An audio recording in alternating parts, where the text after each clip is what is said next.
ಯೆಹೋವನು ದೊಡ್ಡವನೆಂದು, ನಮ್ಮ ಕರ್ತನು ಎಲ್ಲಾ ದೇವರುಗಳಿಗಿಂತ ಹೆಚ್ಚಿನವನೆಂದು ತಿಳಿದಿದ್ದೇನೆ. ಭಾನುವಾರ 12 ಮೇ 2024 ಇಸ್ವಿ. ಈ ದಿನದ ವಾಕ್ಯ ಧ್ಯಾನಕ್ಕಾಗಿ ನಾನು ಆರಿಸಿಕೊಂಡಿರುವಂಥ ವೇದ ಭಾಗವು ವಿಮೋಚನಾ ಕಾಂಡ 34 ಅಧ್ಯಾಯದ 10 ವಚನ. ಯೆಹೋವನು ಹೇಳಿದ್ದೇನೆಂದರೆ, ನಾನು ಒಂದು ನಿಬಂಧನೆಯನ್ನು ಸ್ಥಾಪಿಸುತ್ತೇನೆ, ಕೇಳು. ಲೋಕದಲ್ಲಿ ಎಲ್ಲಿಯೂ ಯಾವ ಜನಾಂಗದಲ್ಲಿಯೂ ಆದರೂ ನಡೆಯದಂಥ ಮಹತ್ ಕಾರ್ಯಗಳನ್ನು ನಿನ್ನ ಜನರಲ್ಲೂ ನೋಡುವಂತೆ ನಡೆಸುವೆನು. ನಿಮ್ಮ ಸುತ್ತಮುತ್ತಲಿರುವವರು ಎಲ್ಲಾ ಜನರು ಯೆಹೋವನು ಮಾಡುವ ಮಹತ್ಕಾರ್ಯವನ್ನು ನೋಡುವರು. ನಾನು ನಿಮ್ಮ ವಿಷಯದಲ್ಲಿ ಮಾಡಬೇಕೆಂದಿರುವುದು ಭಯಂಕರವಾದದ್ದು ಎಂಬುವಂಥದ್ದೇ. ಕರ್ತನಲ್ಲಿ ಪ್ರೀತಿಯುಳ್ಳ ದೇವ ಜನರೇ, ಶುಭೋದಯ. ದೇವರು ತನ್ನ ಜನರ ತಪ್ಪು ದೋಷಗಳನ್ನು ಮನ್ನಿಸಿ ಇನ್ನೂ ಹೆಚ್ಚಾದಂಥ ಅದ್ಭುತಗಳನ್ನು ಮಾಡುತ್ತೇನೆಂಬುವಂಥದ್ದನ್ನು ತನ್ನ ಕಾರ್ಯಗಳ ನಿಮಿತ್ತವಾಗಿ ತಾನು ಪ್ರೀತಿಸುವಂಥವನು, ನಂಬಿಗಸ್ತನು ಎಂಬುದಾಗಿ ಸ್ಥಾಪಿಸುವಂಥವನಾಗಿದ್ದಾನೆ. ದೇವರ ನಾಮಕ್ಕೆ ಸ್ತೋತ್ರ ಉಂಟಾಗಲಿ.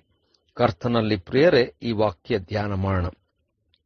ಈ ದಿನದ ವಾಕ್ಯ ಧ್ಯಾನದ ಶೀರ್ಷಿಕೆ ದೀರ್ಘ ಶಾಂತನು, ನಂಬಿಗಸ್ತನು. ಕರ್ತನಲ್ಲಿ ಪ್ರಿಯರೇ,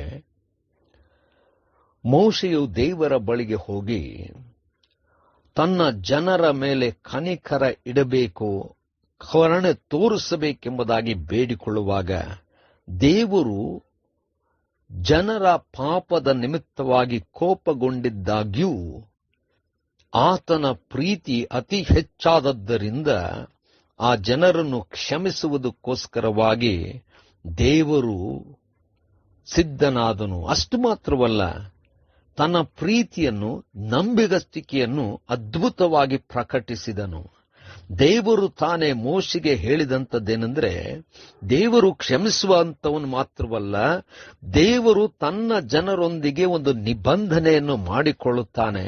ಏನೆಂದರೆ, ಎಲ್ಲಾ ಜನರಿಗಿಂತಲೂ ಈ ಜನರಲ್ಲಿ, ತಾನು ಆದುಕೊಂಡಂತ ಜನರಲ್ಲಿ ಮಹತ್ ಕಾರ್ಯಗಳನ್ನು, ಅಂದರೆ ಯಾರೂ ನೋಡದಂತ ಮಹತ್ ಕಾರ್ಯಗಳನ್ನು, ಅದ್ಭುತಗಳನ್ನು ಮಾಡುತ್ತೇನೆಂಬುದಾಗಿ ವಾಗ್ದಾನ ಮಾಡುವುದಲ್ಲದೆ, ಇದನ್ನು ನೀವೆಲ್ಲರೂ ನೋಡುತ್ತೀರಿ. ಅಷ್ಟು ಮಾತ್ರವಲ್ಲದೆ ಸುತ್ತಮುತ್ತಲಿನ ಜನರೆಲ್ಲರೂ ಕೂಡ ನೋಡುತ್ತಾರೆಂಬುದಾಗಿ, ಈ ಅದ್ಭುತವು ಅಂತ ಭಯಂಕರವಾದದ್ದೆಂಬುದಾಗಿ ದೇವರು ಹೇಳುವಂತವನಾಗಿದ್ದಾನೆ.